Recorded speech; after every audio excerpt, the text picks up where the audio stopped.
Yo quiero dar las gracias por la invitación a Fernando, el compañero que siempre ha insistido en que podemos aportar en este lugar, a Narciso, que tan generosamente ha pedido, y a Jimena, que estuvo buscándonos para eso.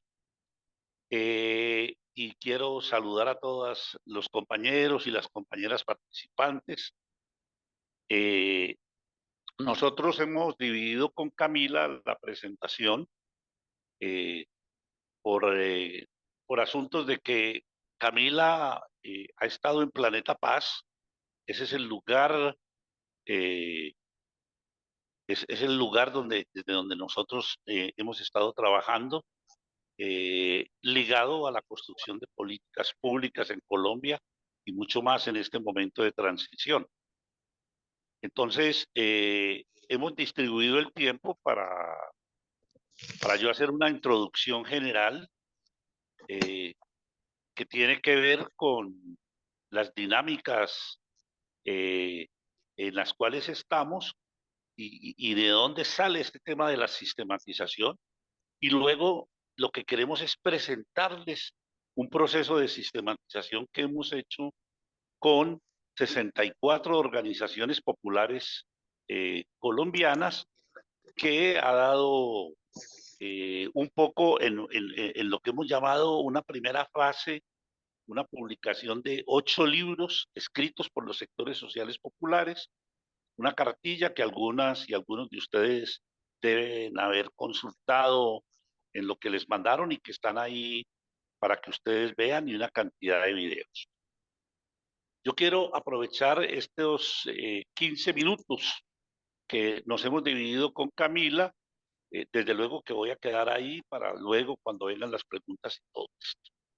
Entonces, digamos 4 cosas en esta presentación. Una primera es que los procesos de sistematización, la sistematización es una conceptualización que se sigue haciendo.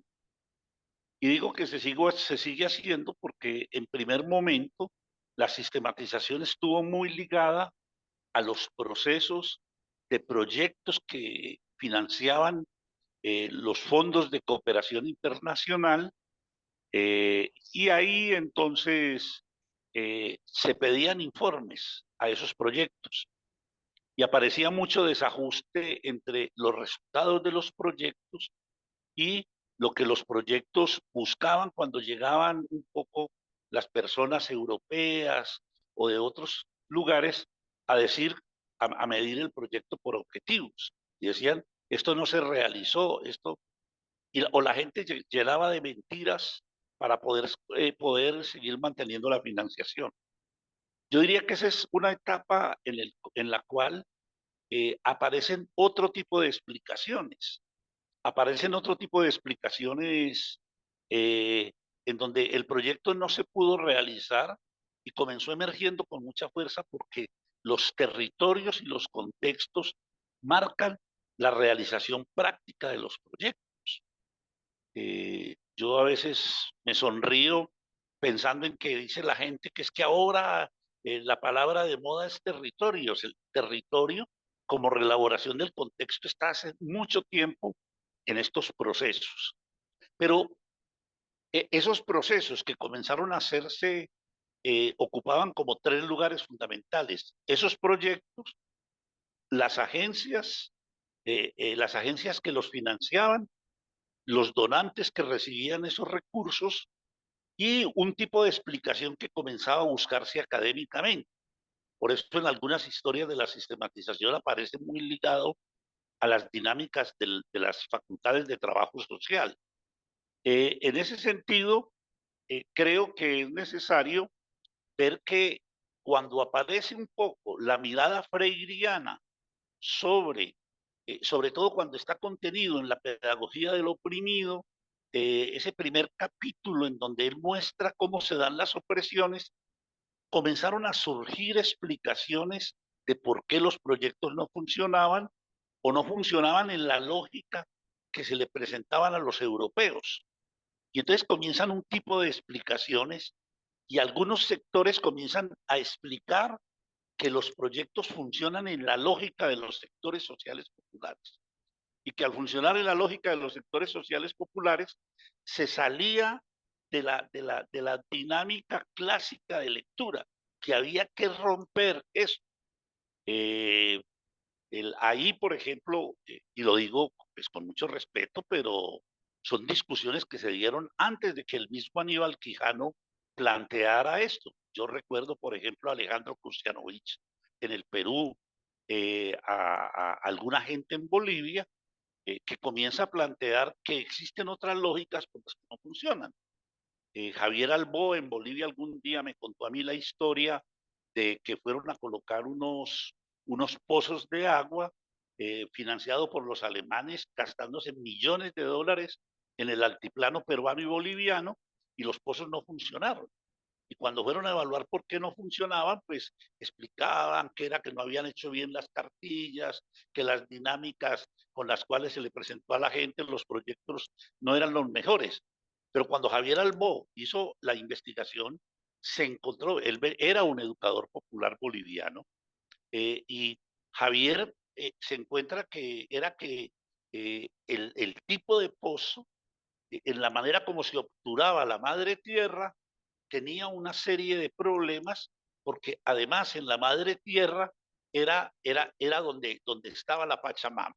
Y entonces eso significaba que si se sacaba el agua de ahí, se iba a retirar, se le iba a sacar el agua a la Pachamama. Y la Pachamama, ¿a dónde se iría? Bueno, todas estas cosas que nos haríamos largo enumerar. Y entonces plantearon que había que hacer otro tipo de salida, que el problema no estaba en la lógica de ese desarrollo como se planteaba por estas agencias internacionales. Y ahí entonces viene, vuelvo a Freire, y viene todo ese planteamiento de Freire, y entonces se comienza a ver cómo, de qué manera, esa opresión también tenía un discurso que se movía en el desarrollo y en el progreso. Ahí hay que volver a leer el capítulo segundo de La pedagogía del oprimido, cuando él muestra cómo se produce la educación bancaria. Y ahí entonces tenemos que decir que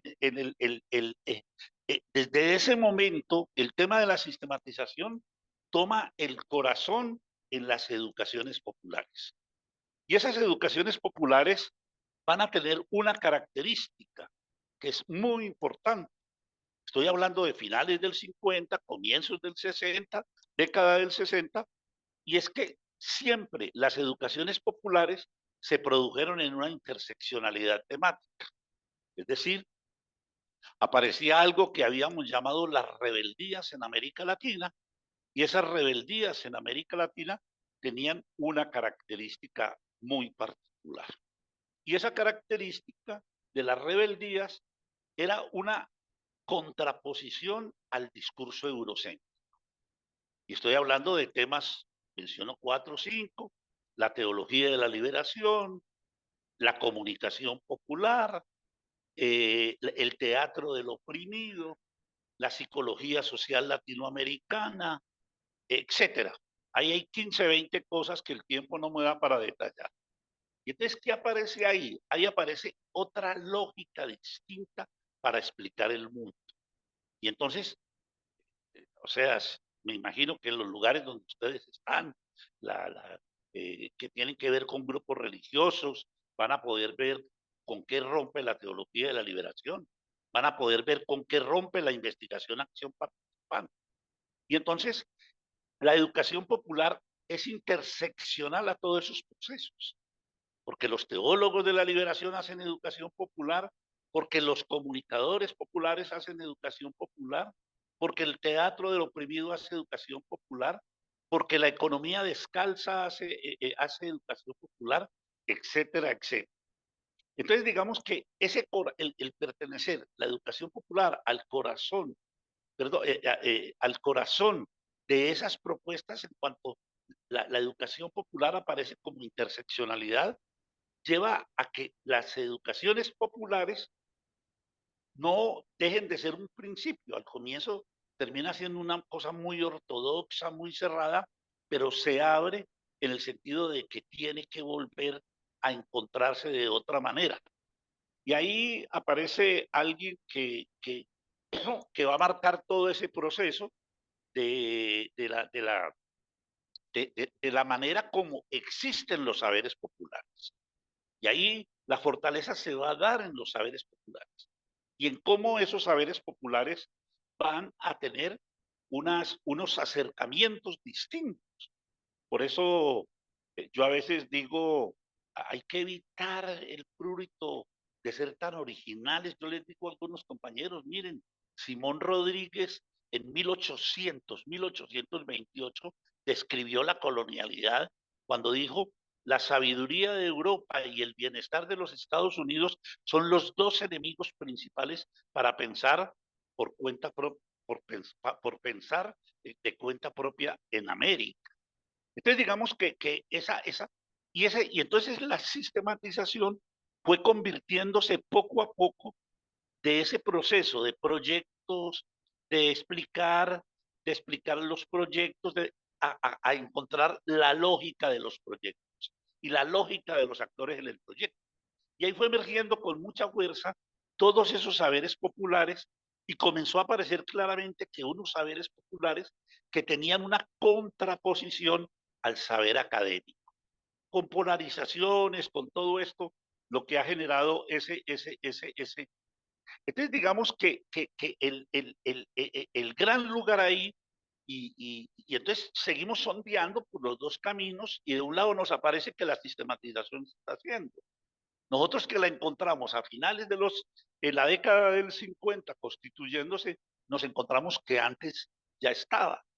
Cuando, por ejemplo, en la experiencia de Huarizata, en Bolivia, la, la, la, el tribunal, el grupo de dirección aymara le pide a Elizardo Pérez que organice un escrito donde dé cuenta de la experiencia de Huarizata. Huarizata es la gran experiencia indígena. Por primera vez los indígenas intentan organizar una escuela que rompa los cánones occidentales del tipo de edificio, y ellos van a decir es que la arquitectura escolar debe corresponder al proyecto de vida y a la cosmogonía de la comunidad.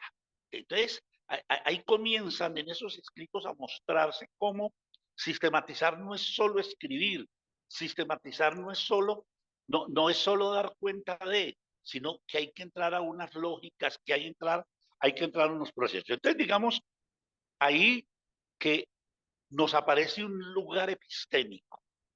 La sistematización comienza a buscar un lugar epistémico distinto a la manera como se han movido los lugares epistémicos en la sociología clásica, en la psicología social clásica, y es un lugar desde América Latina, y un lugar desde América Latina que después se va a expandir por el mundo. Entonces, digamos que ese proceso nos lleva un poco a poder, para ir cerrando, a consolidar cuatro cosas muy potentes en los cuales se fundamenta la sistematización que yo planteo acá, y Camila lo va a mostrar un poco en esta experiencia que hemos vivido en este tiempo. Yo estaré ahí luego para que podamos responder cosas. Primer elemento, claro, estamos frente a un nuevo lugar epistémico, pero ese lugar epistémico va a tener un lugar fundamental y es la práctica. Por eso hay diferencias entre sistematizar experiencias o prácticas. Porque sistematizar experiencias es ya sistematizar los contenidos que están presentes en la experiencia. Acá la práctica se convierte en un nuevo lugar epistémico para la investigación. Entonces, la sistematización comienza a ser una forma de investigar las prácticas. Y en ese sentido, digámoslo radicalmente, creo que ahí nos unimos con algunas de las reflexiones del grupo de la jornada anterior, y es la práctica al convertirse en un nuevo lugar epistémico, coloca al actor de práctica como actor de ella. Yo tengo algunos textos en donde muestro, hay un libro que sacamos hace poco, pues, y además un homenaje a Carlos Rodríguez Brandado, con quien lo estuvimos haciendo, que se llama Investigar desde el Sur, y en el cual la fortaleza es mostrar esos nuevos lugares epistémicos.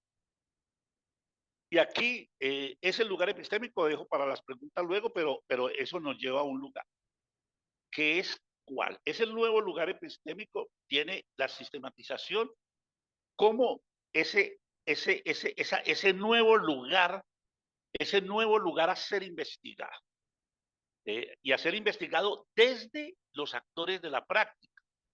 Por eso el Banco Mundial tiene en su página un proceso de cómo sistematizar en 9 pasos. Y hay mucha gente que se ha hecho rica asesorando procesos de sistematización, pero aquí no, aquí la fortaleza es el actor de práctica. Entonces tenemos que, uno, su corazón está en la educación popular, el nuevo lugar epistémico es la práctica, pero tres, la sistematización, la sistematización entra a la práctica y desde adentro trabaja las injusticias epistémicas. Y esto me parece clave porque el lugar, uno de los grandes lugares de subjetivación es el lenguaje, y entonces tenemos que enfrentar esas injusticias epistémicas. Esas injusticias epistémicas que tienen 4 lugares básicos: injusticias epistémicas históricas, injusticias epistémicas culturales, injusticias epistémicas hermenéuticas, injusticias epistémicas testimoniales. Es decir, cuando se descubre cómo el lugar de los grupos populares, el lugar de los luchadores sociales en las narraciones de historia, cultura, hermenéutica y testimonio, se encuentran que es necesario volver a ese lugar.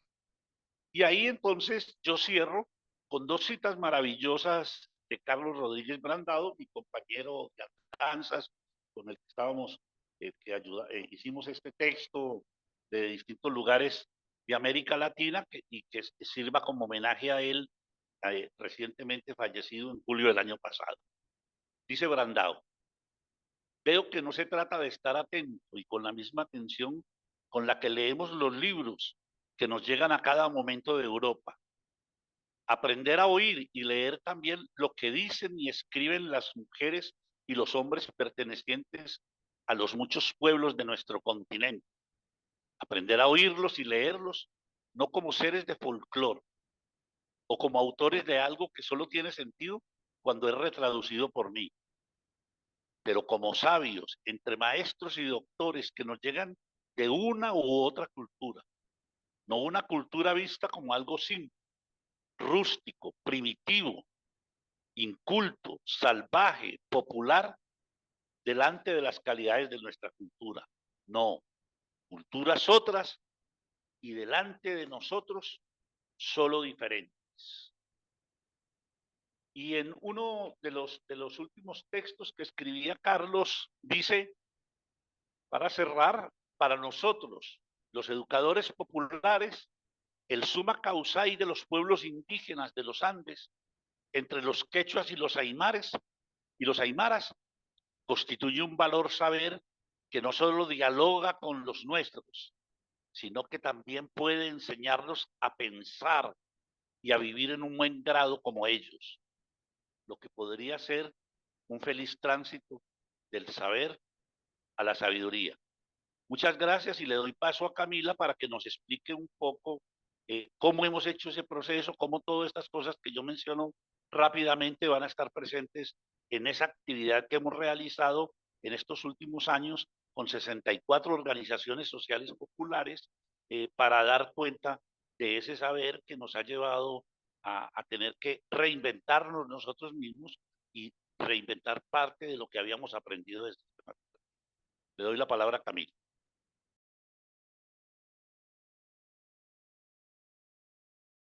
Buenos días a todas, a todos. Muchas gracias, Marco, por la presentación, por introducir estos elementos de reflexión política ubicados pues, en un contexto propiamente latinoamericano. La intención de hoy, como lo mencionó Marco, es poder mostrarles la experiencia que ha significado para el proyecto Planeta Paz el trabajo de más o menos de 2 años y medio con organizaciones sociales y populares, eh, y asimismo poder mostrar como las potencias que se trae en la medida en que se desarrolla un trabajo pues asincrónico, porque este proceso nos cogió en pandemia. Entonces ha sido bastante interesante no solamente la reflexión que hemos tenido como equipo de Planeta, sino a la luz también de los diálogos que hemos construido con las organizaciones que hicieron parte de ese proceso. Entonces, voy a presentar una, valga la redundancia, presentación, pues como para visualmente contarles cómo ha significado este tipo de aportes que lo hacemos desde el lugar en el que nos paramos, es el proceso de construcción de paz, y la construcción de paz ha sido parte como de los ejes fundamentales en un país, pues que ustedes también ya lo saben, y es bastante complejo frente a la transformación acelerada de los territorios, pero la agudización de dinámicas de violencia armada. Bueno, entonces nosotros hicimos un proceso denominado también como parte de este ejercicio de reflexión, como la sistematización como aporte al proyecto político popular, y mencionamos político popular justamente por lo que ubica Marcos en la potencia que existe de la sistematización como una forma de investigar desde el sur, desde investigar desde los territorios, desde investigar a partir también de el entrecruce o, como lo mencionó, interseccionalidades que se van tejiendo y que les vamos contando. Entonces, para ubicarles por qué creemos que la sistematización aborda no solamente los múltiples temas, los múltiples territorios, sino que también se enmarca en una forma desde la educación para la transformación, la educación también en perspectiva claramente popular, la potencia de lo que significa pensar, digamos, la interseccionalidad de estos temas. Y aquí ustedes, por ejemplo, ven esta especie como de, poder decirse, de flor con unos pétalos, justamente para hacerles ver que nos parece importante destacar lo que ha significado la reflexión propia de Planeta, por ejemplo, en estos temas, ¿no? Y que para nosotros ha sido muy importante. ¿Ustedes siguen viendo la presentación? Sí, Ah, bueno. Sí, es que a veces se me corre, entonces no estoy segura. Bueno, entonces la están viendo. perdón, preguntarle si podría poner pantalla completa. ¿Cómo así pantalla completa? ¿No la tengo pantalla completa? Am, bueno, no sé, yo veo pequeña. ¿Seré solamente yo? Mm, Se ¿Será ve que bien. Sí, se ve bien? gracias, gracias. ¿Sí? ¿Y se sigue viendo bien? Sí. Adelante, gracias. Sí, sí, sí, se sigue viendo bien. Ok, listo. Entonces, el entendido de la construcción de paz como una discusión donde simplemente la paz pues no significa superar el conflicto armado, sino justamente demanda una pedagogía de los conflictos tendientes a qué, tendientes a tramitarlos, a regularlos, a transformarlos, para avanzar como en esta erradicación de las múltiples formas de violencia que habitan las poblaciones, las comunidades en los territorios, ¿no? Que significa, por ejemplo, como cosas básicas, la obtención de los medios necesarios que garanticen la vida, la realización concreta de los proyectos de vida digna, ¿no? Las posibilidades de esta autorrealización que ofrece pues un mundo en perspectiva de los diferentes saberes o de las diferentes prácticas que desarrollan las organizaciones en lo equitativo, en lo sustentable, en la justicia, ¿no? Entonces, esta idea de construcción de paz se potencia en la medida en que uno se trabaja y se ha construido con las organizaciones sociales y populares, va más allá del conflicto armado y propende justamente para que estos conflictos puedan transformarse mediante estas pedagogías. Y la sistematización es una forma de investigación donde la pedagogía popular entra justamente a poder conversar, a poder trabajar, a poder visibilizar todas estas transformaciones que se dan en los territorios, ¿no? Entonces, a partir de ahí, ¿cómo propiciamos estos diálogos y cómo con las organizaciones con las que hemos trabajado se han priorizado unos temas, si se quieren, fuertes, que son los que están en la pantalla, que nos parece importante mencionarlos porque va a tener sentido al momento de que les vamos a mostrar cómo hay una interseccionalidad temática que la misma gente nos fue mostrando, ¿no? Entonces, estos, digamos, ejes de trabajo, a los que llamamos educación para la transformación, educación popular, seguridad ambiental territorial, género, bueno, ahí me faltó la S porque lo mencionamos como géneros, y políticas públicas para la paz ha constituido como los pétalos centrales o el engranaje central que le ha dado sentido a la posibilidad de garantizar construcción de paz en los territorios, ¿no? En perspectiva popular. Entonces, esto ha significado poder darle contenido y potencia a la sistematización como un aporte investigativo, pero también como un significado político. Y un significado político porque evidentemente, como lo mencionaba acá, Marco, está atravesado por múltiples contextos, ¿no? Múltiples contextos que no solamente son ajenos a Colombia, sino que justamente atraviesan algunos comunes en América Latina, frente a cómo, por ejemplo, se construye hoy el territorio, cuáles son esos actores y territorios específicos que da una singularidad concreta a lo que yo estoy hablando, porque así como en la actividad que ustedes iniciaban, de que para nosotros es agroecología, pues no es lo mismo hacer agroecología en las montañas, ¿sí? A 3.000 metros, que hacer agroecología en los valles, ¿no? Porque los suelos son distintos, porque los actores son distintos, porque hay unas especificidades concretas territoriales. Dos, nosotros estamos atravesando procesos de negociación de paz, donde consideramos que hay un fuerte componente de participación de la sociedad civil y las organizaciones sociales que han sido parte de este ejercicio de sistematización, que lo llamamos piloto de escuela en sistematización, también han puesto el lugar central de la construcción de la paz a partir también de su participación.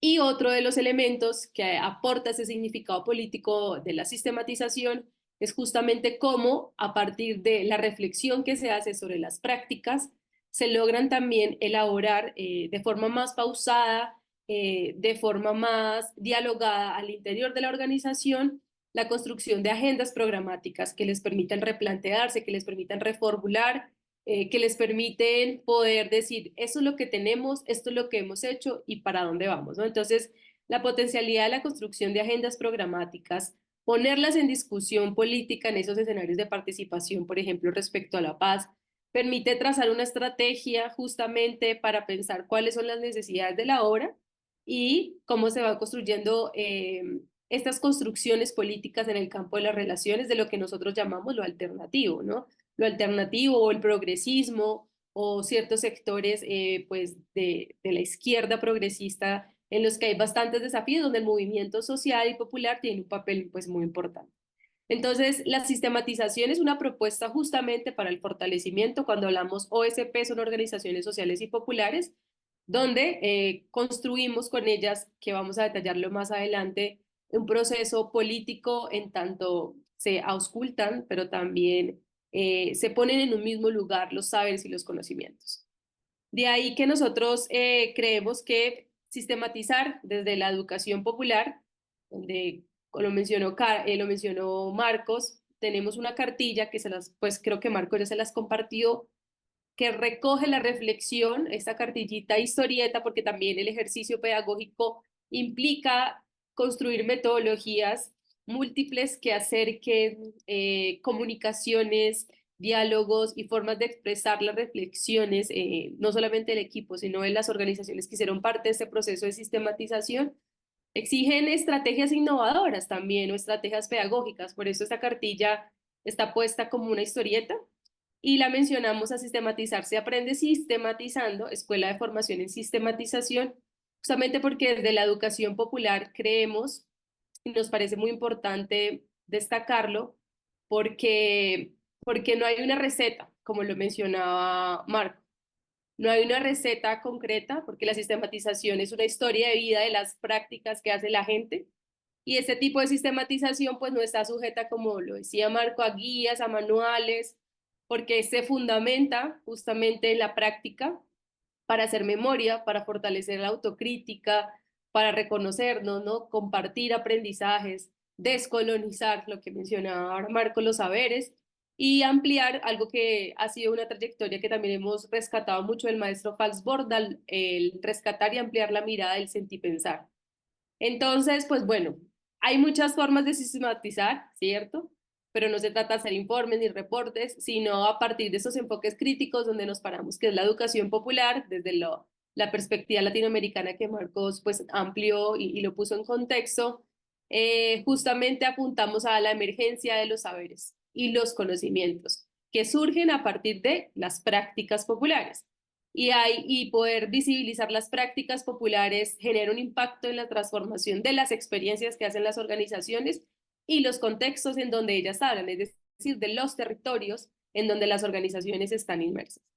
Entonces, para contarles que este proceso fue un desafío para el equipo porque fue en un momento de pandemia, entonces, cómo desarrollar esas estrategias de formas asincrónicas que nos permitieron también decir, bueno, cómo construimos con las organizaciones una serie de herramientas que nos permitan ir pensando en momentos, ¿no? Y esa reflexión se fue construyendo así, como una línea de tiempo, porque la línea de tiempo fue una de las herramientas que construimos y empezamos a sistematizar en tiempos de pandemia. Entonces iniciamos por lo digital y bueno, les vamos a contar muy como generalmente cada uno de los momentos, porque cada uno de los momentos se va, como lo muestra esa línea en tiempo en espiral, se va alimentando el otro, ¿no? Y va volviendo también a la reflexión del momento uno para alimentar el momento dos. Para el momento dos también potencia la construcción del momento tres. Y así mismo fuimos como equipo decantando cuáles son esas reflexiones que le dan potencia y le dan fuerza a la importancia de seguir construyendo estas sistematizaciones en perspectiva popular.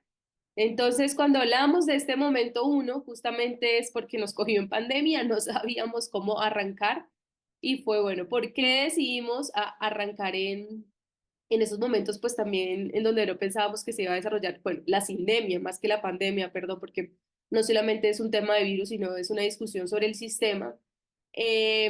Queríamos destacar que en este momento para nosotros fue muy importante la utilización, pues no solamente de las plataformas que estaban dispuestas, el Meet, el Google, sino empezar a preguntarnos a partir de videos, ¿sí? Preguntas, porque lo inicial arrancó con preguntas. Nosotros le decíamos a la gente, vamos a hacer unos preguntones con ustedes, vamos a preguntarles de todo y ustedes en esta conversación que vamos a tener, porque ambos vamos a irnos también retroalimentando en esta conversación, se va desarrollando un proceso de reconocimiento de qué sistematizar y para qué sistematizar, ¿no? ¿Para qué sistematizar? Fue como una de las preguntas que habría, pero había que también trabajar y usar recursos, herramientas diferentes pues para cada actor, ¿no? Porque no era lo mismo conversar, por ejemplo, con las organizaciones campesinas a conversar con maestros y maestras, ¿no? Entonces fueron muchas las metáforas, digamos, que nos sirvieron en ese momento para empezar a darle forma a eso que llamamos la práctica. Y por qué justamente ponemos tanto énfasis en la práctica, como lo menciona Marco, que nos parece pues fundamental justamente porque la sistematización como la hace la hace la propia organización, es decir, la hace la gente y la hace para la organización. La práctica pues es un ejercicio interno, ¿no? Es un mirar hacia adentro como un proceso de autorreflexión en un primer nivel y luego es un ejercicio externo porque la sistematización se pone en diálogo con otras organizaciones. Entonces, sistematizar la historia de vida, digamos, de la práctica a partir de los ejemplos que se recurrían. Por ejemplo, algo chiquito que nos sucedió. No sé si ustedes conocen un plato típico colombiano que se llama el sancocho, ¿sí? Pues el sancocho fue una forma, un sancocho es una sopa de pollo generalmente, o también puede hacerse trifásico, donde tiene cerdo, donde tiene res de vaca y donde tiene cerdo. En este caso también hay sancocho de pescado, ¿no? Entonces les decíamos a las mujeres campesinas, bueno, ¿cómo empezamos a preguntarnos en el sentido del para qué y el qué sistematizar? Y uno de esos ejemplos fue el sancocho. El sancocho, pues es una sopa donde se le mezclan unos ingredientes, ¿sí? Pero cada lugar y cada territorio hace un sancocho diferente, ¿no? Le ponen los ingredientes particulares, sí tiene una receta general, pero hay unas especificidades concretas y hay unas formas de hacer el sancocho diferente. Entonces, para las mujeres campesinas, poder asociar la práctica de hacer el sancocho de una forma particular a partir de su territorio, de lo que le enseñó su mamá, del pescado específico que había en el territorio, pero que ese pescado ya no se encuentra porque hubo una transformación acelerada del territorio y hubo la construcción de una hidroeléctrica que impidió que ese pescado pues ya no esté en la misma abundancia que estaba antes, modifica también las formas de construir estas prácticas. Pero la elaboración propia de la práctica, hacer el sancocho, donde tiene un orden, porque no se le puede poner un ingrediente antes o después porque se puede, no sé, se puede dañar la papa si uno le pone la papa antes porque se ablanda, pero hay que poner los ingredientes más duros al inicio. Entonces, este tipo de ejemplos, solamente para contarles un poquito más rápidamente, nos sirvió para entrar en diálogo en cómo pensar en el qué sistematizar, ¿sí? Y en el para qué sistematizar. Entonces, esta reflexión de mirar cómo se hizo, qué fue lo que se hizo, en qué momento se acertó, qué se dejó de lado, recuperar este hilo de la práctica es un ejercicio que permite proyectarse y eso es lo que potencia la sistematización.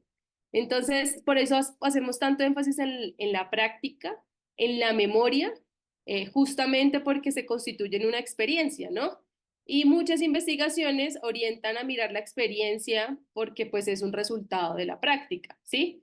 Pero si solamente miramos las experiencias, suelen perderse justamente muchos de estos elementos ricos de las prácticas.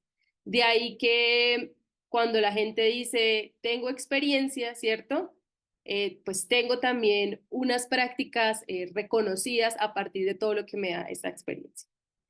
Por eso creo que es muy clave y necesario volver a la práctica, porque la práctica es eso, lo concreto, ¿sí? La síntesis de estas múltiples cosas que se hacen, dónde se desarrollan, dónde se muestran esos conocimientos y saberes, y permite decirle a la persona, listo, yo tengo esa experiencia, porque he reflexionado sobre esa práctica.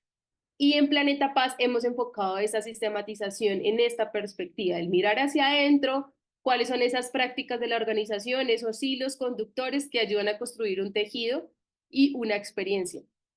Entonces creo que la idea es que se pueda reflexionar a partir de esas prácticas que se hacen, pero también el peligro está, por ejemplo, en esta repetición a veces mecánica de las prácticas sin reflexionar sobre ellas, porque las acciones se hacen y se hacen, pero si no hay un momento de reflexionar y qué realmente es la práctica de lo que se hace, pues a veces carecen justamente de ese sentido político y ahí la potencia justamente de la sistematización como aporte al proyecto popular y a un sentido político. Entonces, creo que en esto también nosotros intentamos pensar en diferentes herramientas. Si ustedes ven aquí, esto es el corazón de la cebolla, porque la cebolla también fue una figura metafórica que nos permitió ir encontrando esas capas. Entonces aquí esta primera parte fue de preguntas, de preguntadera sobre lo particular, lo concreto, el acento específico.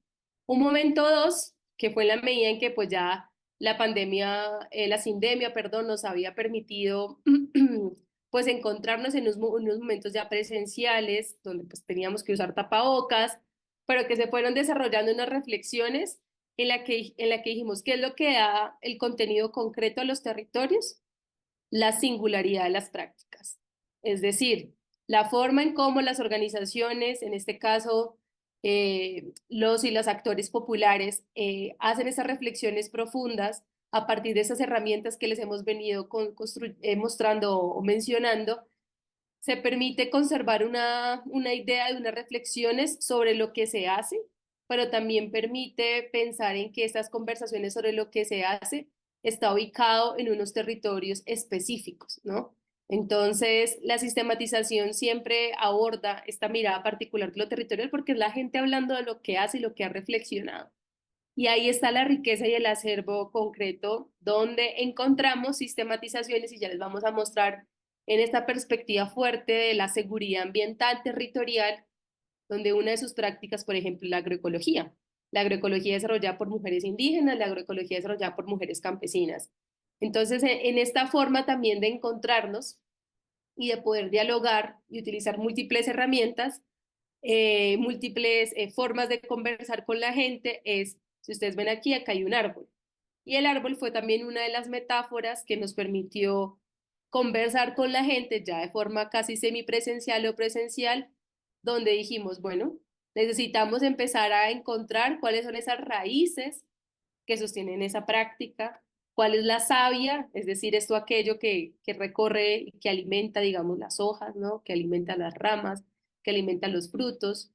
Si pensáramos en estas ramas como estos momentos específicos de la práctica, ¿cuáles serían? ¿Sí? Entonces, algunas de las herramientas fueron justamente la utilización de el árbol o la utilización de la línea de tiempo que les mostramos, o una herramienta que ahorita Marco nos puede contar también que se trabajó con los maestros, que es la individuación, a partir de esa reflexión también propia y política del quehacer del maestro y la maestra. Y estas múltiples cajas de herramientas fue abierta, se fueron ajustando también en la medida en que íbamos avanzando, y a partir de ahí se fue construyendo un proceso de lenguaje propio, ¿no? Un proceso de lenguaje propio en la medida en que las sistematizaciones iban dando forma, iban dando forma. Entonces, si ustedes ven aquí todo el tiempo hemos intentado jugar también con la perspectiva de la espiral, porque se va retroalimentando, ¿sí? En la medida en que se va avanzando también, sin perder de vista esto inicialmente que conversamos, porque se vuelve allí, ¿no? Entonces, estas potencialidades y estas frases donde la fuerza la da el territorio, la caja de herramientas se va ajustando en la medida en que nos íbamos viendo, donde se construyen unos lenguajes propios, unas reflexiones profundas y unas, digamos, reflexiones concretas que partían también de la gente. Y es, por ejemplo, no desasociamos justamente lo que hacemos o lo que hacen las organizaciones con los procesos vivos. Es decir, hay un reconocimiento permanente en particular en esta perspectiva de la seguridad ambiental territorial en el que decimos somos naturaleza. ¿Y esto qué implica? ¿Qué implica reconocernos como eso frente a las prácticas que desarrollan las diferentes organizaciones sociales y populares? Entonces, bueno, para seguir, hubo un momento, aquí esperen un momento 3, donde ya como equipo fuimos como pensando y diciendo, bueno, en este momento 3, ¿qué fue lo que se hizo? Porque también nuestro ejercicio fue sistematizar nuestra experiencia, que es la cartillita inicial que les mostré. Entonces, un momento 3 donde entendimos o conversamos también, más que entenderlo, es como, bueno, este momento, supimos que no hubo fórmulas, sabemos que las sistematizaciones no fueron iguales, que se fueron construyendo como un ejercicio colectivo, donde las organizaciones tienen que ir encontrando también como esos sentidos propios a partir también de un acompañamiento metodológico que se fue adecuando también en la medida en que se iban desarrollando estos momentos. Entonces, nos interesa mucho en este momento de cómo mostrar en las organizaciones justamente lo que ya se ha venido pues ratificando, pero es que ratificarlo implica visibilizarlo, implica potenciarlo, implica comunicarlo en diferentes lenguajes, implica posicionarlo en escenarios, por ejemplo, de tomas de decisiones. Entonces, este acervo de conocimientos y saberes fortalece justamente la dignificación, la potencialidad y el valor que tienen los procesos sociales y populares en el país. Eso es una característica para nosotros muy esencial a la hora de mostrar los conocimientos populares como una forma de dialogar con los otros conocimientos y los otros saberes de igual a igual, de par a par, en muchos sentidos y en muchos elementos. Entonces, se coloca en diálogo estos saberes y conocimientos que permiten potenciar lo que les veníamos diciendo inicialmente, las agendas programáticas de las organizaciones en escenarios, por ejemplo, de construcción de paz frente a la participación de diálogos políticos para las negociaciones de los conflictos, por poner un ejemplo.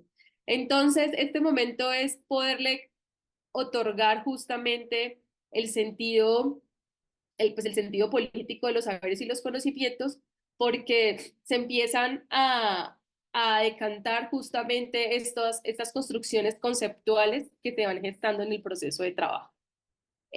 Un momento 4 que les queríamos comentar, que para el equipo también fue importante, y es, como lo venía mencionando Marco, esta interseccionalidad, pero también estos cruces que se fueron dando en la medida en que había unos ejes de trabajo, que fueron los iniciales, esta flor de estos pétalos que les mostré, que nos fueron dando un horizonte, ¿no? Un horizonte de trabajo sobre estos temas que la gente hace.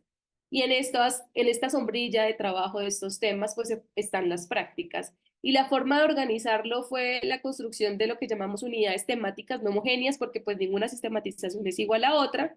Y se empieza a partir de esta variedad de las prácticas, reconocer que estamos armando un rompecabezas con figuras diversas, en territorios diversos, con actores diversos. Y se empieza a construir, bueno, un eje conductor de lo que se ha venido identificando y la línea, digamos, fuerza con la que la práctica está asociada, es decir, las prácticas en agroecología, en procesos de producción, por ejemplo, sustentables, lideradas por mujeres, o en procesos de reflexión de escuelas educativas sobre huertas urbanas, ¿no? historias de vida propias de líderes y lideresas, en particular lideresas de mujeres, sobre lo que vienen desarrollando en términos de sus conocimientos sobre semillas propias, sobre saberes culturales, sobre chakras, sobre sus huertos, sobre medicinas tradicionales, fue constituyendo la construcción y la organización no homogénea en estos 8 tomos, que ustedes los ven acá. Entonces, los primeros 3 tomos recogen de las 64 prácticas estos primeros, el de aquí, el de acá, el que dice seguridad ambiental territorial con mujeres campesinas e indígenas, este naranjita y este verde, recogen 22 prácticas de diferentes organizaciones sociales, ¿no? Algunas como por organización, otras como por actores propios a partir de sus historias y vidas y sus reflexiones propias en este campo.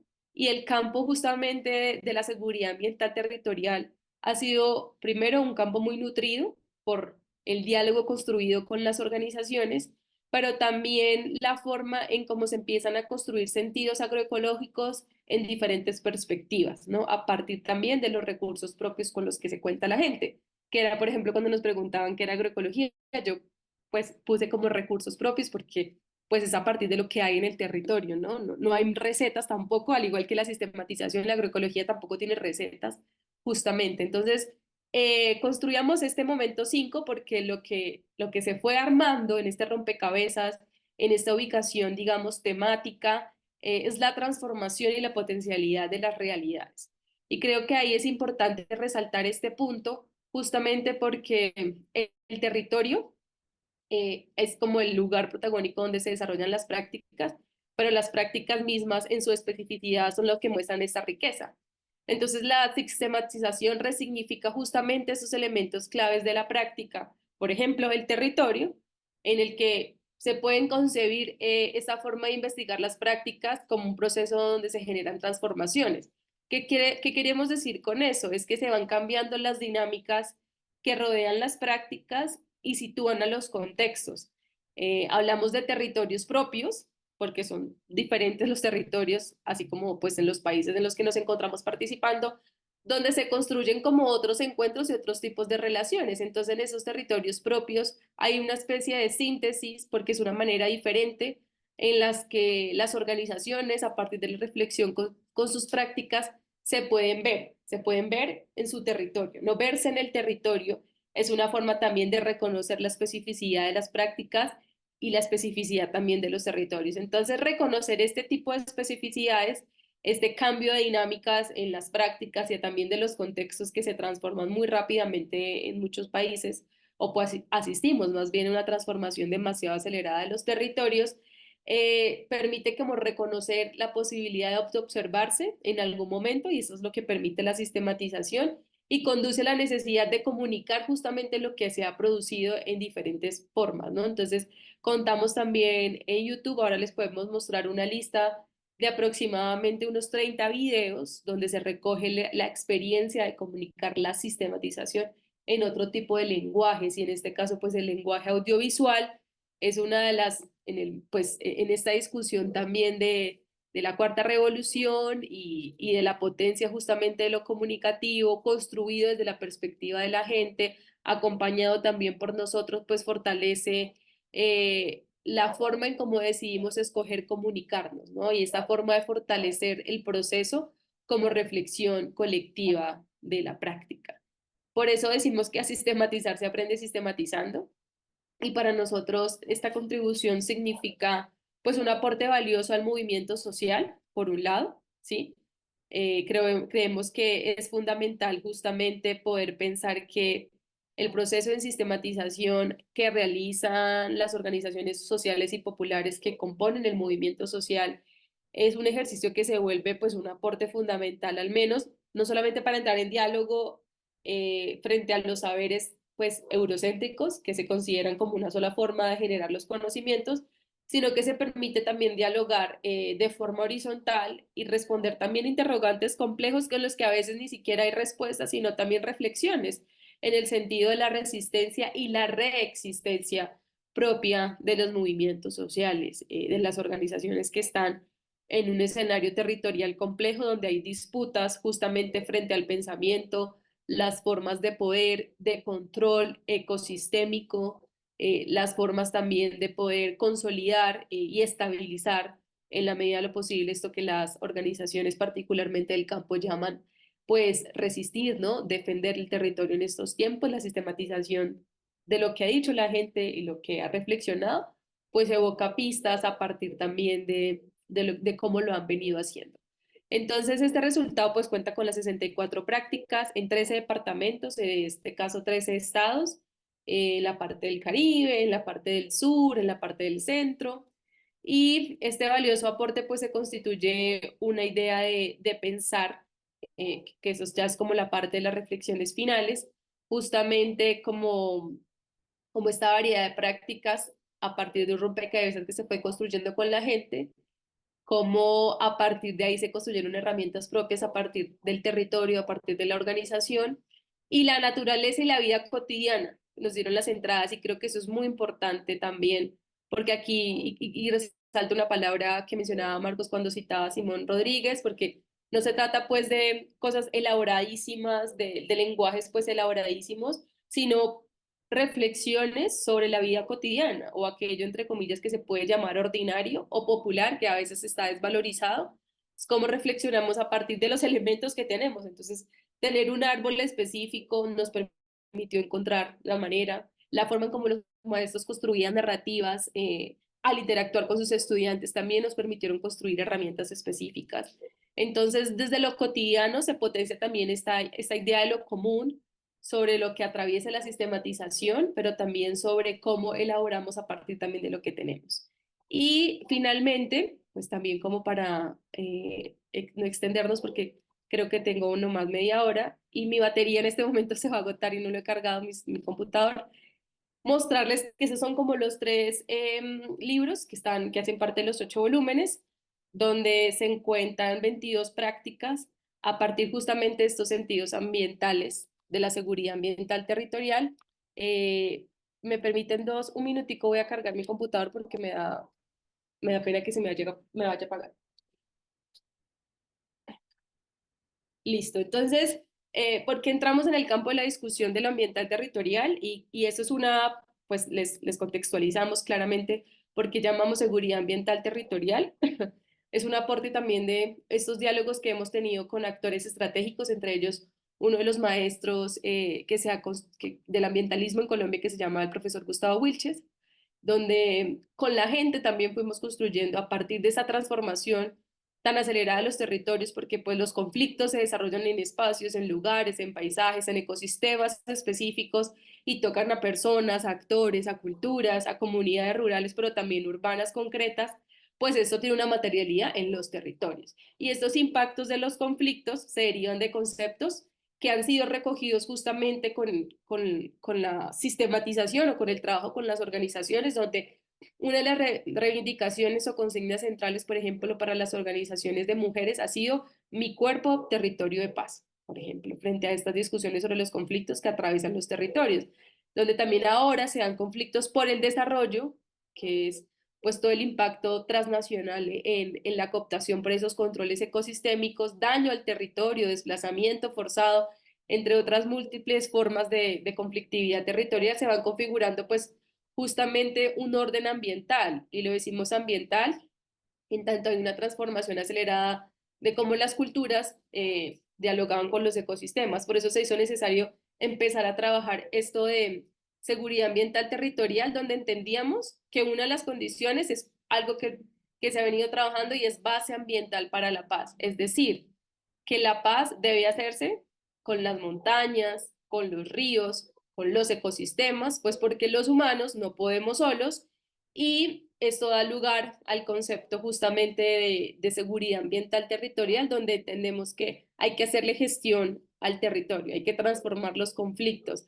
Para poder hacerle gestión al territorio, justamente buscamos que se faciliten estas formas de reconocer lo que hay, cómo la gente ha venido construyendo estas formas de permanecer en el territorio y permitimos también elaborar una especie de interacciones propias de lo que se desarrolla en el territorio y lo rico es poder conocer esas experiencias de cómo se ha venido haciendo, ¿no? Entonces se elaboran esta suerte de mapas dinámicos o de prácticas más bien dinámicas de interacciones en el territorio, donde se visualizan obviamente estas interdependencias, pero también es estas ecodependencias, donde decíamos la naturaleza, reconocernos como ella, nos permiten construir una lectura compartida sobre estas riquezas en lo ecológico, en lo cultural, pues porque cada proceso de práctica también es diferente.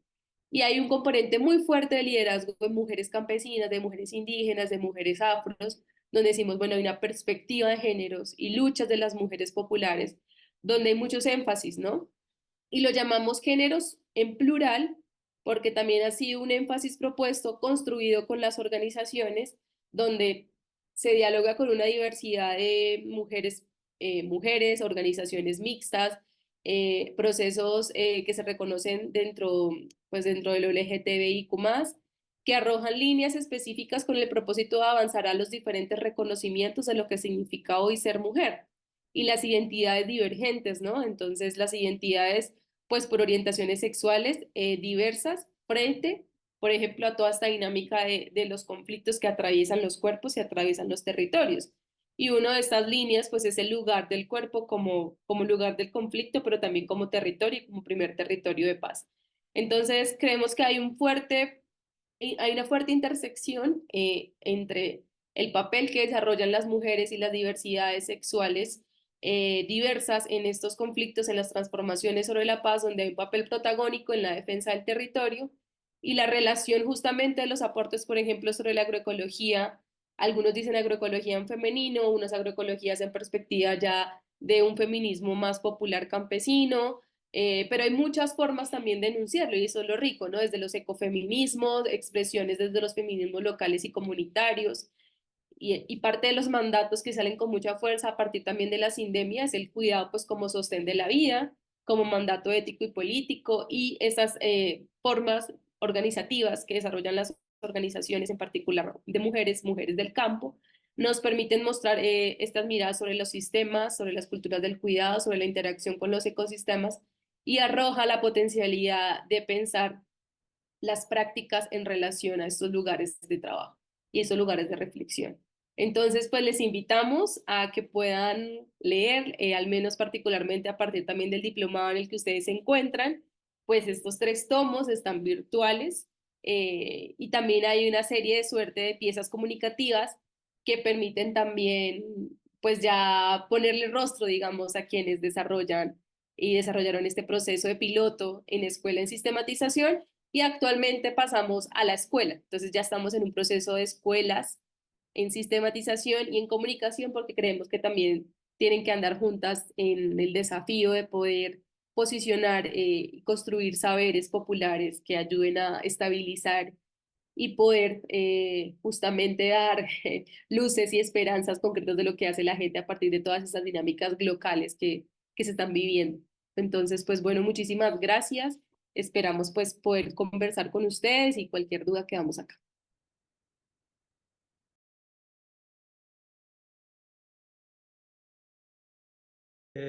En primer lugar, agradecer la invitación de Narciso Barrera y después pues la comunicación que tuvimos con Olga Villeda para concertar esta plática, este conversatorio. Y realmente quisiera manifestar los aprendizajes en estas primeras pláticas. Los voy a sintetizar con 5 expresiones: agroecología, vida, esperanza, emancipación y salud. Lo que se planteó también en otra intervención, otra academia, una academia desde el conocimiento del sur global, con un conocimiento libre. Creo que es otro planteamiento de las que nos antecedieron. Ver la situación de la realidad en general con una lógica distinta para explicarnos el mundo. Y finalmente, bueno, todavía, esto que me gustó mucho, sistematizar desde la educación popular. Yo creo que es fundamental para aprender a sistematizar, sistematizando, como dijo la compañera Camila. Y yo diría, porque se me estuvo insistiendo en la cuestión de sistematización, sistematicemos preguntándonos realmente, ¿no? De todo lo que vivimos y experimentamos, porque yo creo que eso es fundamental. A partir de aquí, yo quisiera reconocer, pues, las experiencias que nos comentaron tanto el compañero Marco Raúl como la compañera Camila, porque realmente, pues, dejan un escenario, una situación, un planteamiento que nos ayuda mucho a lo que vamos a platicar. Tengo por ahí una presentación que nos van a ayudar a exponer los organizadores, se las mandamos y por favor podríamos empezar.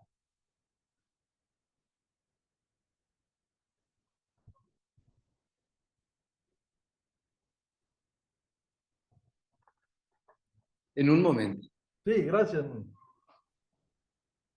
Daniel, ¿tú la tienes, la presentación?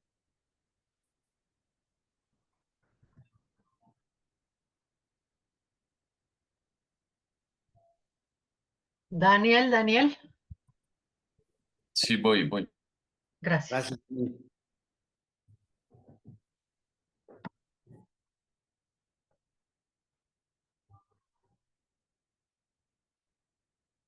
Se pasmó esto, perdón. Daniel, yo te la proyecto ya voy. Por favor, sí. Gracias, Tamara.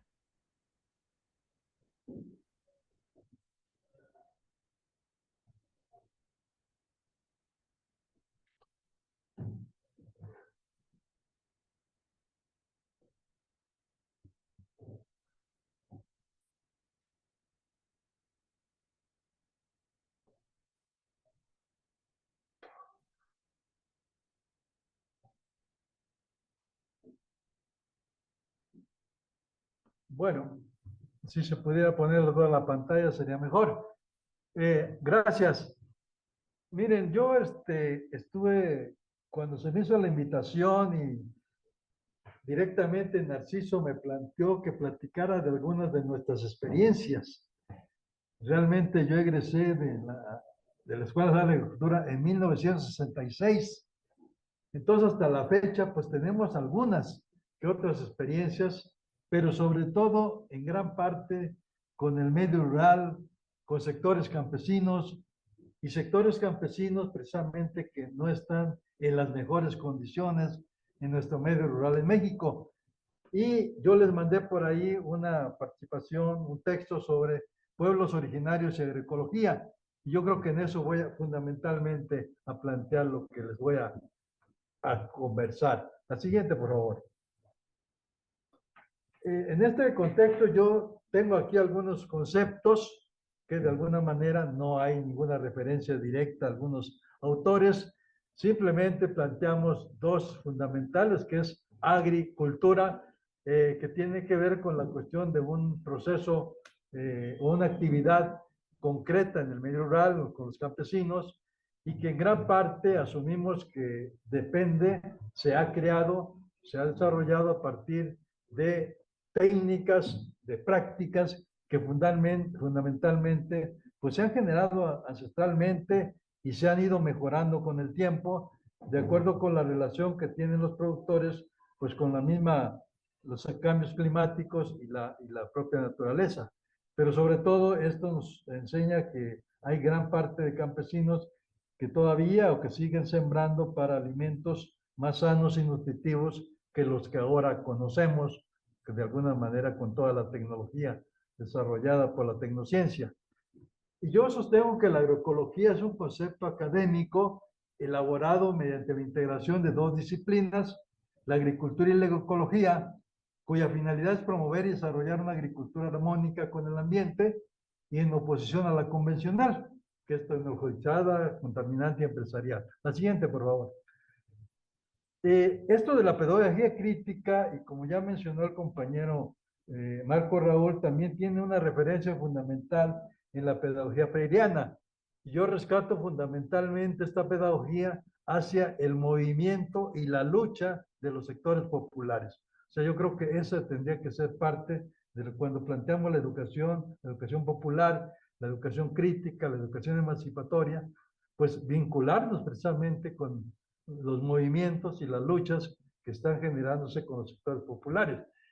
Y en cuanto a los campesinos, pues sabemos que es una población que se dedica a la producción de alimentos, pero sus condiciones son mínimas de subsistencia, de recursos en general, y practican esa agricultura aplicando varias técnicas agroecológicas en su milpa tradicional. Y esto ya enfoca hacia que realmente la agroecología, y es que me lo dijeron también algunos compañeros campesinos de la región Totonaca, que realmente cuando planteábamos la agroecología, nos dijeron, bueno, entonces lo que ustedes están hablando es nuestra milpa, la milpa tradicional. Y después encontramos que la milpa es la maíz y las plantas acompañantes con todas las variantes que encontramos en ese proceso. La siguiente, por favor.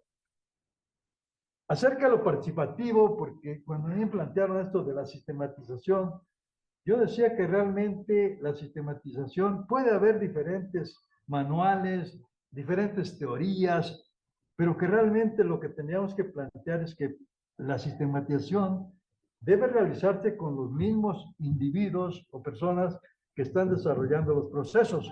Y entonces hay diferentes tipos de sistematizaciones.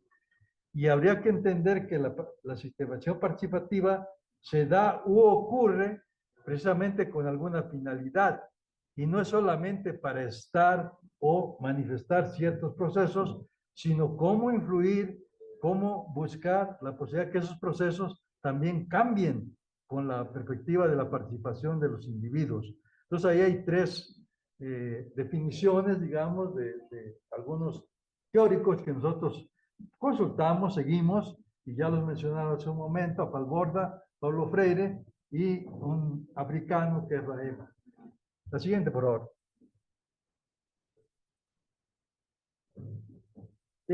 A partir de todo esto, nosotros pues asumimos ya en nuestra práctica normal, cuando hacemos trabajo de campo, que la participación no puede darse simplemente con la gente que esté reunida, que estemos platicando algo, sino que realmente sea una acción organizada, que la gente esté consciente de lo que se está discutiendo, la temática, que proponga, que discuta, que sugiera y que genere la posibilidad de una organización para que esta participación realmente se concrete.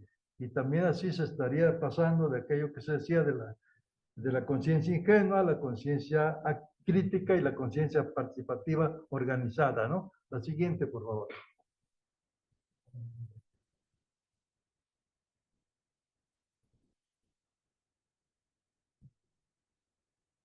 Ya en concreto acerca de la agricultura, que es el trabajo que más nosotros nos enfocamos, pues aquí ubicamos dos tipos de agricultura que existen actualmente y que se están contraponiendo.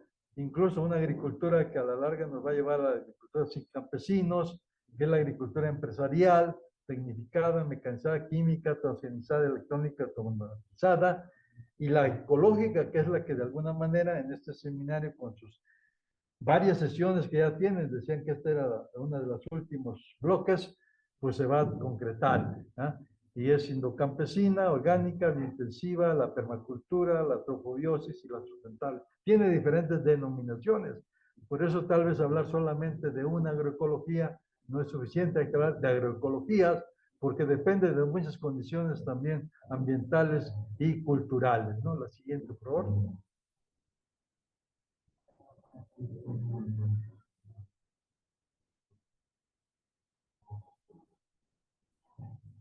La siguiente, por favor.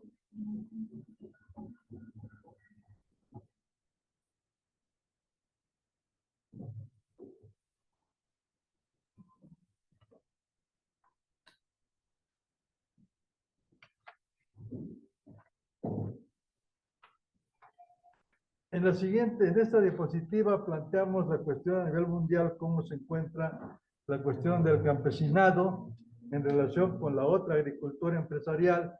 Y claro, todos ya lo han enfatizado y seguramente lo han revisado en los bloques anteriores, que la agricultura campesina pues es la que predomina en el mundo y es la que de alguna manera surte los alimentos de toda la población. Y contraria a la agroempresarial, que realmente es la que tiene más recursos, más capital y que realmente está abusando de todos los recursos naturales en contraposición del campesinado y de toda la población del mundo, ¿no? Entonces, en esta perspectiva tendríamos que pensar en seguir apoyando, en buscar formas, como decía hace rato, alternativas para que los campesinos, con otra forma de hacer la agricultura, puedan todavía seguir alimentando a gran parte de esta población. La siguiente. En México tenemos esta situación, realmente nuestra población en la cuestión del campesinado, dedicados a la agricultura, pues se ha reducido y tenemos el 20% solamente, con diferentes características que ahí presentamos, decíamos hace un rato, recursos limitados, de alguna manera son los que han mantenido todavía y cuidado, preservado a la madre tierra, están en lucha contra ciertas políticas públicas contra el campo, y se practica básicamente la cuestión agroecológica, sobre todo en este último tramo de 4 o 5 años y que se ha impulsado esta perspectiva. La siguiente, por favor. Nosotros, desde hace algunos años, desde principios de este siglo, iniciamos un proyecto que se llama Escuelas Campesinas, y de alguna manera con esta diapositiva la ejemplificamos de qué se trata. Son actividades que se realizan directamente con los protagonistas de esta agricultura y donde nosotros de alguna manera apoyamos, acompañamos los procesos en función de los problemas que tiene la gente, los problemas que manifiestan, y de alguna manera se va avanzando. Entonces, esta es una caracterización que los mismos campesinos nos han planteado que podrían ser las escuelas campesinas. La siguiente, por favor. En cuanto a esto de las escuelas campesinas, pues la idea es compartir sobre algunos saberes comunitarios y campesinos que se han derivado de la experiencia que tiene este grupo de poblaciones. Y ya hace un momento, de alguna manera, cuando se estaba planteando algún tipo de experiencias, pues tenemos estos fundamentalmente saberes comunitarios y campesinos que tenemos y que hemos rescatado en el caso de nuestra agricultura, ¿no? Todo tiene que ver con cuestiones que implican la totalidad de las actividades que se realizan en el campo. No solo la cuestión productiva, sino también las cuestiones culturales, las cuestiones ceremoniales, las cuestiones de recuperar fundamentalmente la sabiduría de los mayores, el trueque comunitario, etcétera. La siguiente. Aquí tenemos un escenario de dónde se encuentran las escuelas campesinas en México. Fundamentalmente están del centro al sureste del país.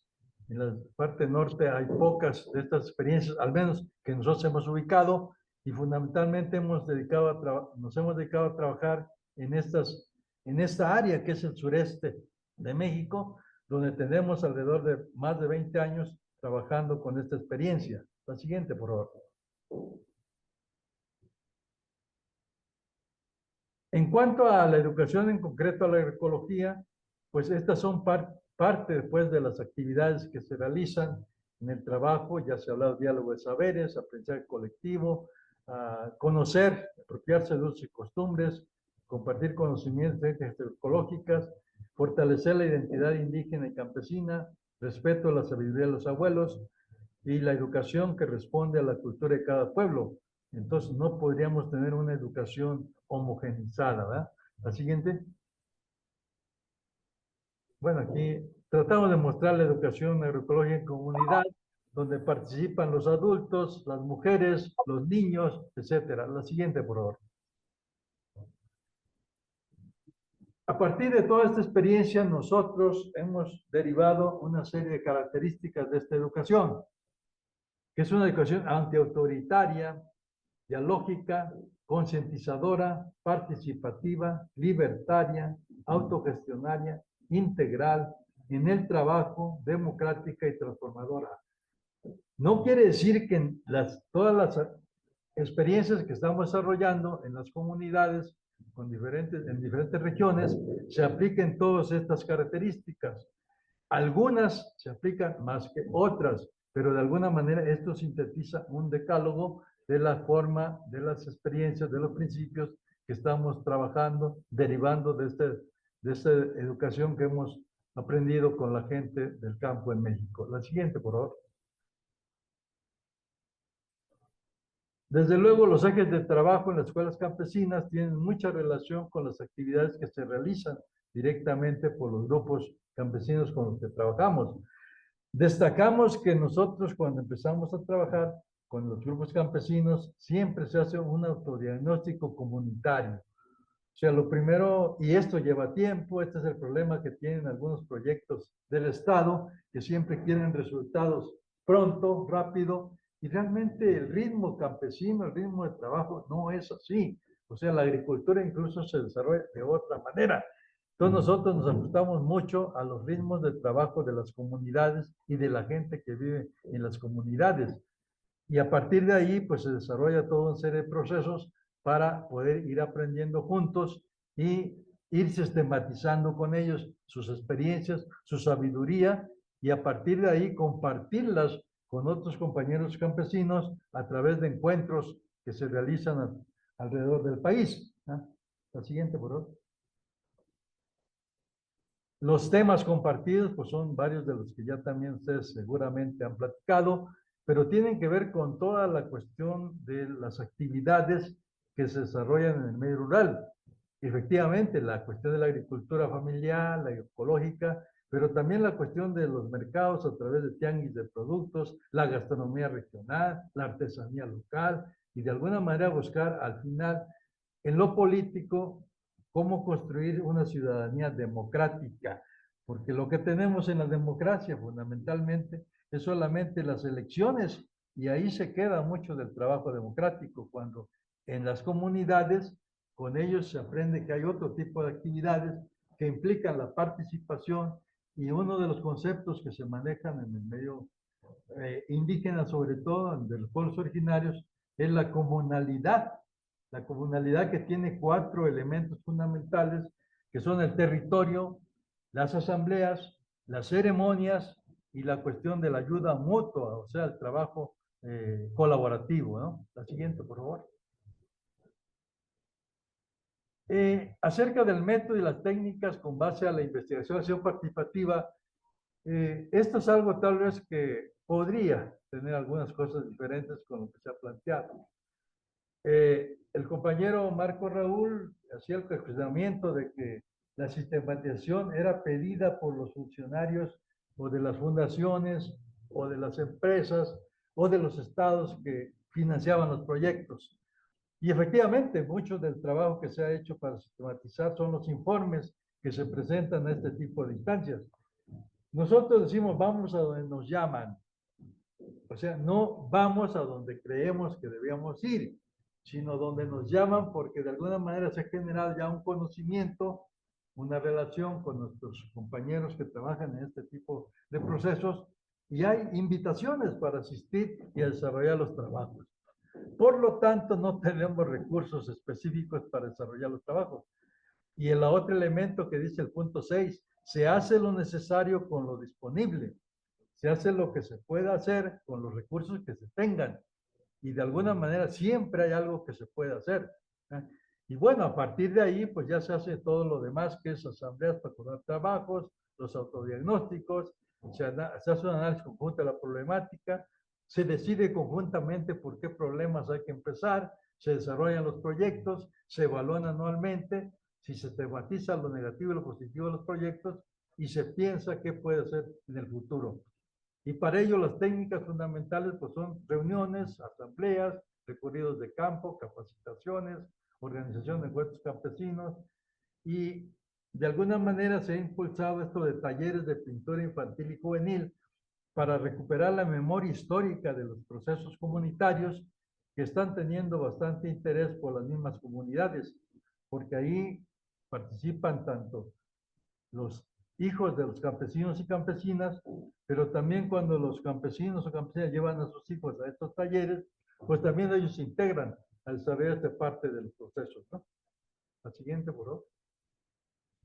Algunas experiencias de las que hemos trabajado, simplemente para mostrar, en donde hemos trabajado más tiempo es en la región de Totonacapan, en Veracruz, Hemos trabajado también en la parte de la tierra zapatista, en Morelos. La siguiente, por favor.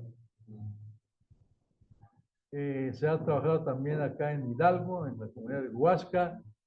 Está ahí un escenario de las escuelas campesinas en Chiapas, un encuentro que se inicia fundamentalmente con lo que ustedes también iniciaron, con una mística, que es una ceremonia espiritual tradicional de las regiones donde se hacen estos eventos.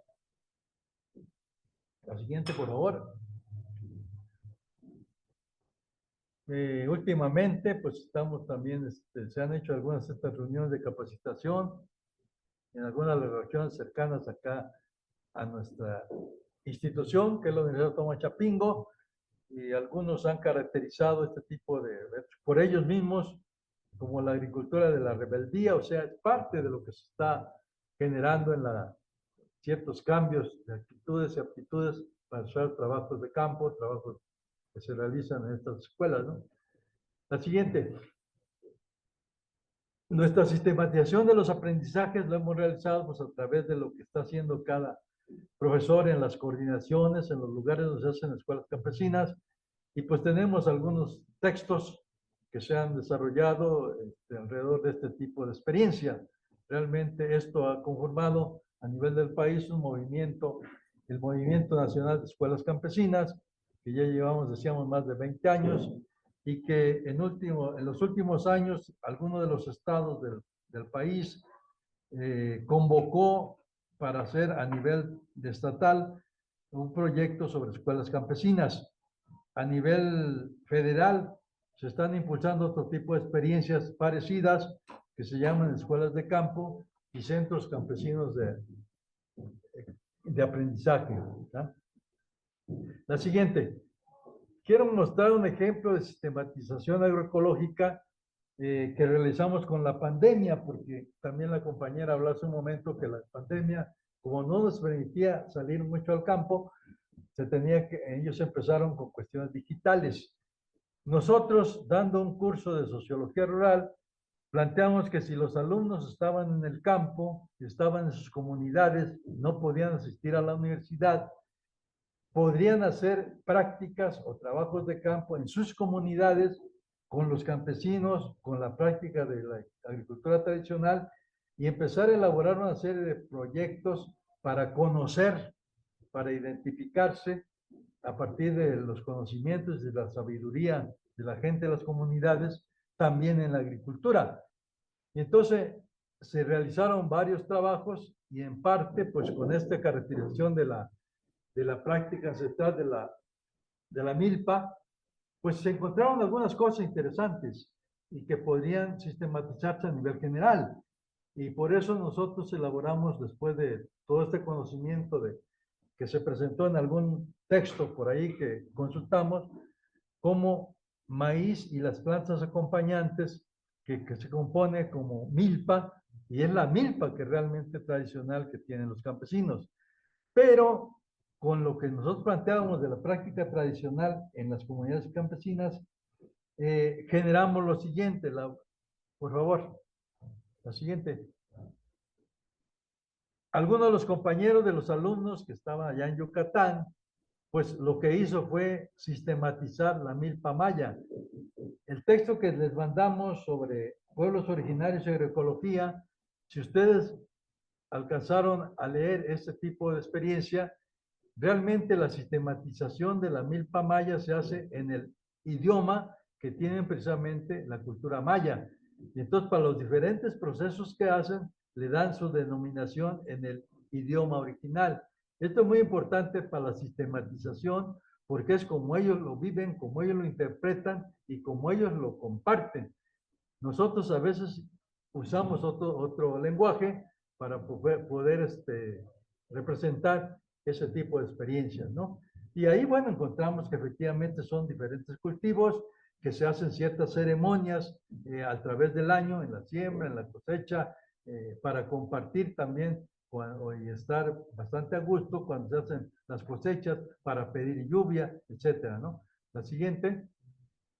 Esta es otra experiencia de Oaxaca, la milpa mije, donde también se observa el trabajo comunitario, el trabajo de acompañante de otras familias para hacer la siembra, y después también se acompañan cuando tienen las cosechas para compartir parte de esta experiencia, ¿no? La siguiente, también se encontró un trabajo sobre la lengua materna. El idioma básicamente es parte de la identidad cultural entre los pueblos originarios, y yo creo que esto también a nivel de la enseñanza, a nivel de la educación de los futuros agrónomos, pues les da a entender que el problema de trabajar en el campo no es solamente lo productivo, sino que también es ver en la cuestión de otras actividades, otros procesos que se dan precisamente en el campo. La siguiente. También algunos compañeros encontraron elementos de la medicina tradicional y la orientación, el uso que le dan en ciertos lugares, ¿no? Para la salud, el uso de algunas plantas de la naturaleza, que contribuye a la salud mental, que son parte de las tradiciones, proporcionan energía y sobre todo la espiritualidad. Entonces creo que esta es una forma también de conocer integralmente el medio rural, porque a veces solamente lo concretamos con la cuestión de lo productivo, ¿no? La siguiente. Y en la propia pandemia, pues realmente también se generaron algunos conocimientos y se hicieron algunas publicaciones para usar algunos de los remedios de plantas naturales que estaban utilizando en algunas regiones para poder subsanar, ayudar a sobrellevar esta pandemia. En el caso del Totonacapan, una de las plantas que se utilizó bastante fue el guaco, que era una planta que se hacía con, ustedes saben, con el alcohol, así como se hace otro tipo de planta, y ya cuando estaba fermentado, cuando estaba para utilizarse, se podía tomar para ir paliando, para ir remediando, atenuando algunas de las manifestaciones de esta pandemia, ¿no? Entonces, es una forma también de sistematización a nivel comunitario, con la sabiduría y con los conocimientos que tiene la propia población. ¿Se siente? Finalmente, nosotros a través del tiempo con todo esto, pues pensamos que hay necesidad de repensar, reeducar y reformular y renovar nuestra relación con de la sociedad con la naturaleza. Y tenemos que buscar un enfoque más allá de lo que se ha planteado, que sería bioético, cultural y regional. Biovida, ética, el respeto a toda esta vida y considerar la cultura de los pueblos originarios para formarnos de otra manera. Muchas gracias, creo que es todo lo que podría comentarles. Lo anterior fue bastante, lo que nos dieron los compañeros Marco, Raúl y Camila fue muy importante para poder compartir en este caso. Gracias.